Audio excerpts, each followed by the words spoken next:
Is that a coercion into doing one today?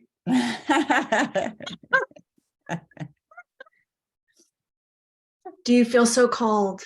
You were like, just saying.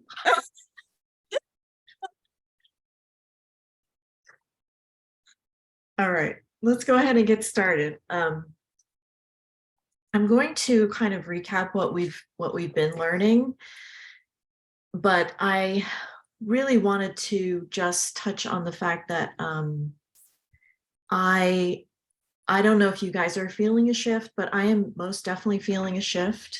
And I have been, since the beginning of the pandemic, and since I learned that, we store things inside and we keep things inside, I've been trying to let those things energetically come out and rid myself of all of them. And I've been throwing myself into uncomfortable positions, which is part of why I'm here today.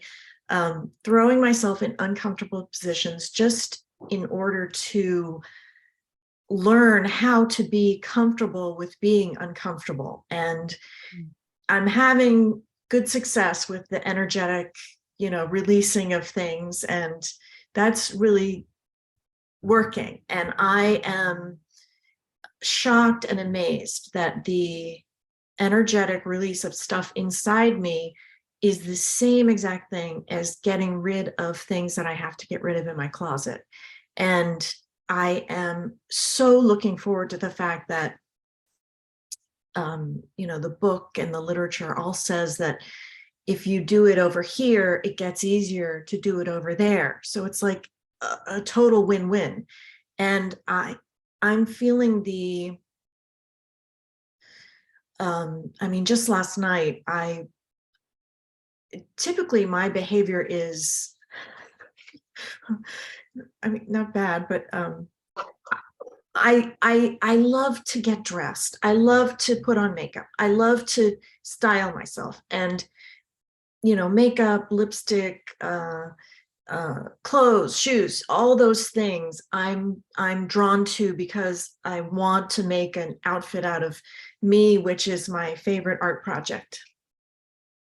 And yeah, you're a fashion icon, my friend. well, I'm who knows what I am, but thank you. I'm always drawn to, oh, what does my favorite website have that I could add to this mix?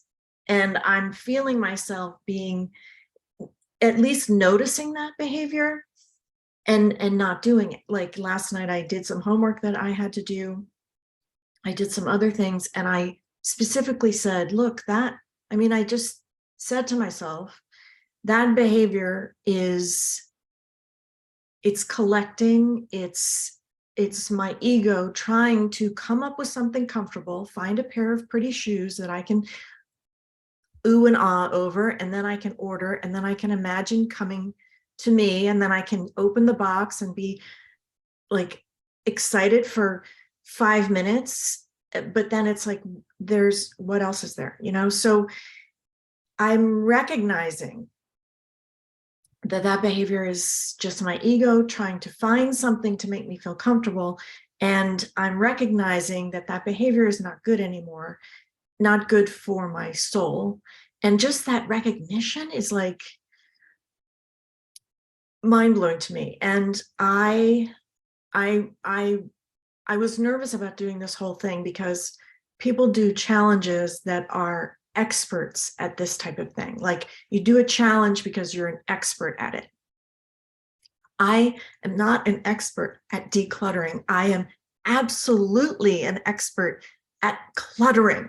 So I was nervous about it, and to be like on this journey and to say, look, I have this issue, and to kind of go down this path and just have you guys with me, and to stand up and say, look, this is what's going on. This is what I know is happening within me. And it's maybe not good for me. And maybe if I can say it's not good for me, then maybe other people will also say, you know what, maybe she's onto something. And maybe that's also not good for me. So that's been kind of my goal. And why I've put it out there on YouTube. My parents are commenting. So it's all incredibly uncomfortable, but that's like, bring it on, let's do it. Let's get rid of all that and let's have the goodness that's on the other side. So thank you guys for being here with me and walking through it with me. And I hope that you are also getting something out of this. All right, to recap, like I said, day one, we learned our clutter is our ego's attempt to make us feel more comfortable.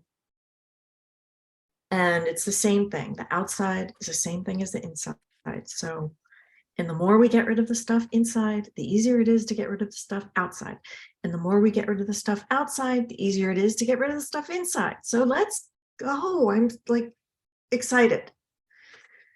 And I challenge you guys to get comfortable with being uncomfortable. That is maybe one of the number one things that I have tried to do that is actually helping me.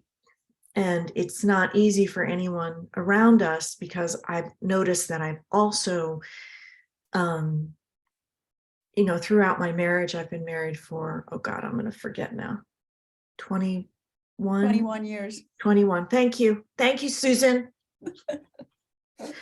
I've been married for 21 years, and I have, in my attempt to always make myself feel comfortable, I've also always tried to make him comfortable. And in that, I'm challenging all of us to be comfortable with being uncomfortable, and also be comfortable with our families, our partners, whoever's around us being uncomfortable. Because in attempting to make everyone else around me comfortable, it's not good for them either. At this point, he's like, what is happening? What is going on? So if I had done that earlier and stopped trying to make him comfortable, then he would have maybe faced some growth that is the growth that we all have to go through. So, it's an interesting ride over here right now. It is a lot of fun, and there's a lot of uncomfortableness, and that is all totally okay. Day one, we set our soul's intention, and we made a commitment. I made a commitment, and I hope you guys are seeing it, that we can all make a commitment to treat our ego like the scared 5-year-old that it is, and be gentle with it and be understanding with it, and also put it in the passenger seat. It doesn't need to drive anymore. No more driving. Scared 5-year-olds should not drive. So my soul is in the driver's seat, and my ego, it really wants to not be in the passenger seat, but my ego, we're strapping it in, and it's in the passenger seat. Because we, as souls, were born perfect. We are perfect. And it's our ego that is constantly telling us we are not enough. We need more shoes to make us more happy. We need different colored lipsticks to make us more happy. And all of that stuff is bullshit. And ego, you're not allowed to drive anymore. You can sit in the passenger seat, settle down, strap in, and let's go. All right, that was day one. Day two, we learned the 7 questions to ask as we declutter, and the 7 questions are the questions that I got out of the book Release, which I highly recommend. Okay, the questions are, does it contribute to my soul intention, which we got out of day one? Is it beautiful? Is it useful? Does it love me back? Does it have a sacred place to live? My stuff's about to have a really sacred place to live, because every one of these closets are being cleaned out, and it's like, oh, it's beautiful, right? Once you do that. Does it help me serve my love to the world? And is it in present time? So the present time one was a huge aha to me, that I'm not living in present time. And that is absolutely something that also I need to do, and I challenge you guys to do it as well. Carrie, could you explain that? Because I missed that day. Oh, Lordy, Can you explain Susan. being in present time? So what you're talking about? Okay, yeah. Is it something that It's is from the historic in your book. drawer that you need to get rid of, or? It's out of the book, and if I could find the thing, I would read it again. But basically, it's the same as be here now. Mhm. So if we hold on to things from the past, we're not here. If we hold on to things for the future, like, okay, I think I might need this in the future, then we're not here in present time. And so if you can cull out of your life the things that are in the past that don't serve us, and the things that are from the future, or you're holding on to because you think you might need them, then energetically that's all that we need. And if we can get rid of the thought that, not get rid of it, but accept it and kind of move through it, that, well, I don't want to get rid of this because I might need it. If we can accept that if we need something in the future, we can go get that thing in the future, and we will have the money to get that thing in the future. And be here now, only keep what you need in the present. Okay. So that's the theory of it. She writes in the book much more wonderfully than I have expressed it now. And I think on day 2, I read it out of there. So, Okay. and I'll lend you my book if you want it, Thank you. as you are down the street. All right. Some other really helpful tips were: start somewhere, anywhere that feels easy to you. It doesn't matter where it is. Mhm. Something that feels easy. So I started in my linen closet, because getting rid of pillowcases was a lot easier for me than getting rid of my shoes, which I have not tackled yet. She talks about relying on the magic of 10%. So if you can make 10% progress, 1 out of 10 of those pairs of shoes, if I can decide to get rid of those, then 10%, just keep making 10% progress. And the progress is what you're after, not the being finished. And it's going to be chaotic until it looks better. So that's something, Susan knows my husband, that's something that he's starting to understand and feel comfortable with, although that scares him a little bit because he loves a clean space. But he's also super excited. We sat down at dinner last night, and I mean, he's like, well, does this mean we're also going to tackle the garage? And I'm like, we're tackling all of it. It is going. It is all going. And he's never heard this from me before. So he's like, well, this is exciting, Great. So 10%, make progress. That's all we need to do. But accept the fact that it's going to be chaotic. Another thing that was super helpful: sort as you go to keep from feeling fragmented. And you don't want to have, I think one of the examples I used was pens over here and over there and over there and over there. There should be one place. So as you go, when you notice that you're keeping things in here and keeping things there, sort it and make it have a home. She likes to say in the book, where will this live? So it should have a sacred place, it should have a home, and that fragmenting of our stuff doesn't help us at all. It keeps us fragmented. We talked about yesterday finding local organizations that we can feel connected to, that helps us get rid of our stuff in a way that just really gives us a connection to, if there's a local animal shelter down the street, which I have found, Susan. If you want to, I'll give you a list of stuff I'm taking to them that I can pick up. Oh, fantastic. Thank you. Yeah, I can take both of our stuff. But if you can find organizations that speak to you and you understand their cause, you can then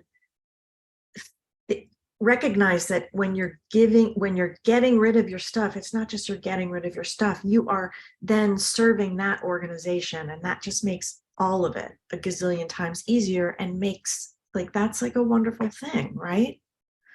Mhm.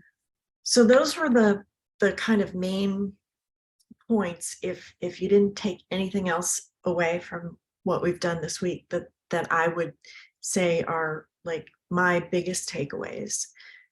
Did you guys want to share any of your big takeaways?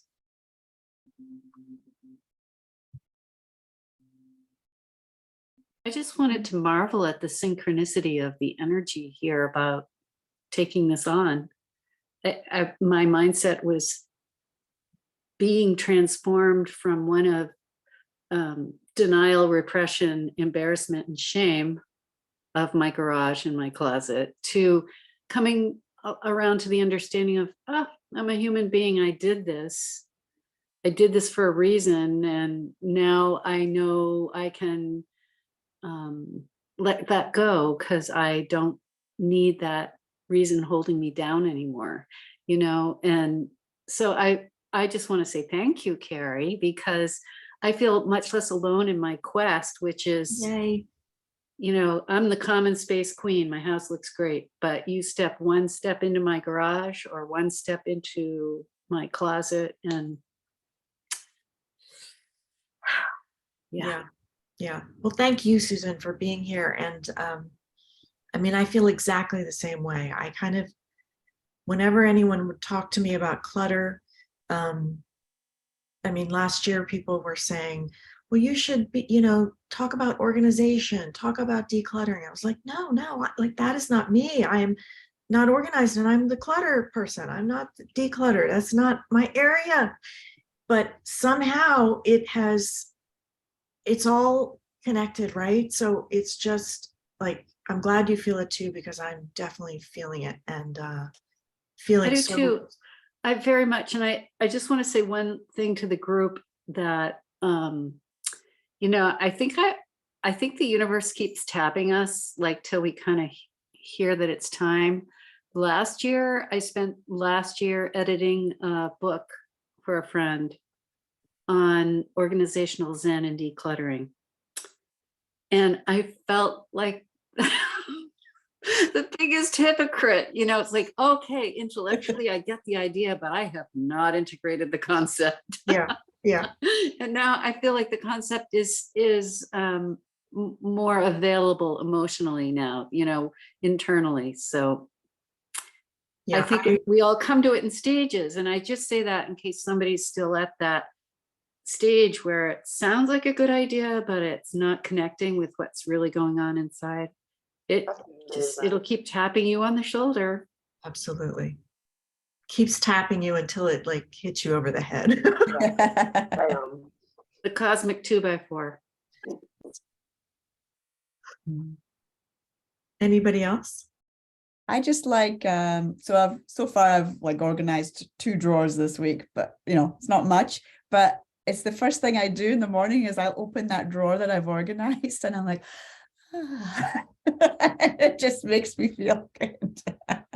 It's nice. Hopefully it'll right? motivate me to do more, but that's the first drawer I open. I don't even need anything out, but I'm like, oh, everything's so cute and looks great. So, and I'm not shoving it in. It gives you also that momentum to keep doing it. Right. Yeah. Do more areas. No, I loved what you shared, Carrie, today. It did really move me. I don't know if you saw, but I almost teared up. Is that when you talked about how realizing that buying things is just filling a void somewhere.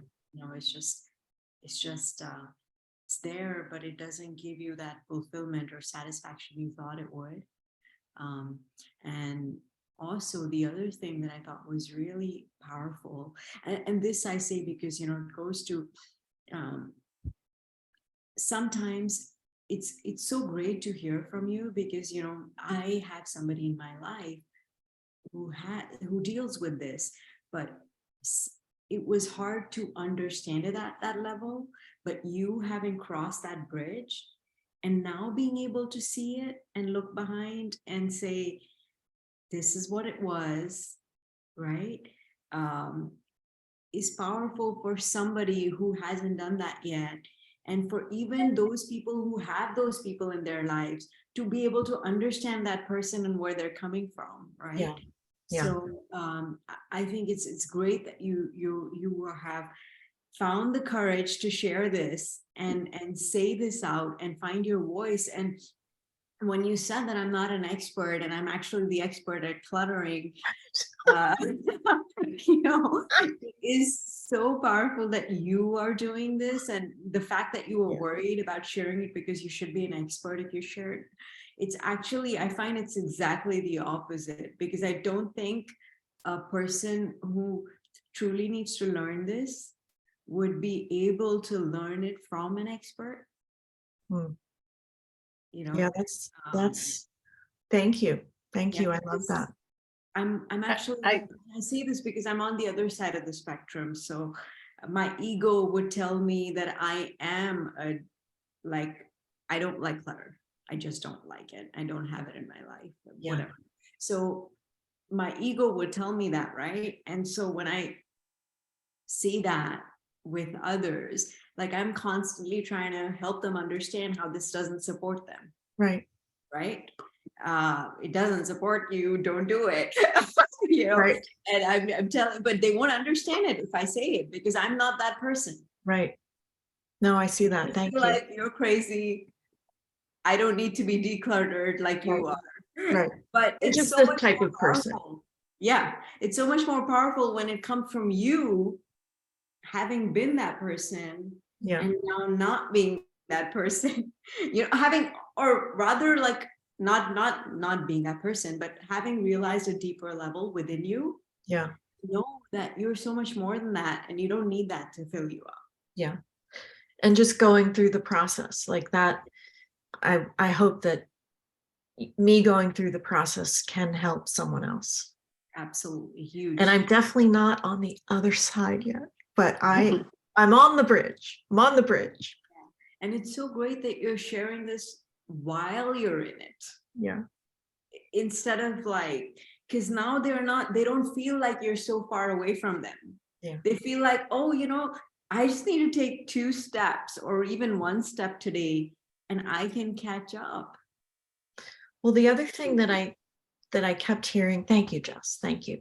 The other thing that I kept hearing in my voice as I tried to figure out, am I really going to do this, was that the best way to learn something is to teach it, which doesn't make any freaking sense to me, but it is actually true. It's one of those things that doesn't make any sense, but it is absolutely true. So I was like, well, if I have to learn how to do this, then okay, let's go. See what happens. So yeah, as my daughter says, so yeah. I wanted to inject one idea that is, I have this image of my own clutter collector issue in my categories of perceived valued goods, and it's like a train that was going whole hog toward every shiny object down the track, you know, and then it started to slow, and now it's starting to back up a little bit. And that's pretty exciting, because if it backs up far enough, I can actually switch tracks all the way, you know, like instead of going to shiny objectville, I don't know, I'm going to Soul City or something, you know what I mean? I love that. And I love that imagery of a train, because sometimes when I feel like I'm trying to do something that is uncomfortable for me, I am envisioning myself on a train that's left the station that is literally out of control, and it's like full speed ahead. And that's kind of how I felt during this whole process. So I'm with you on the train, Susan.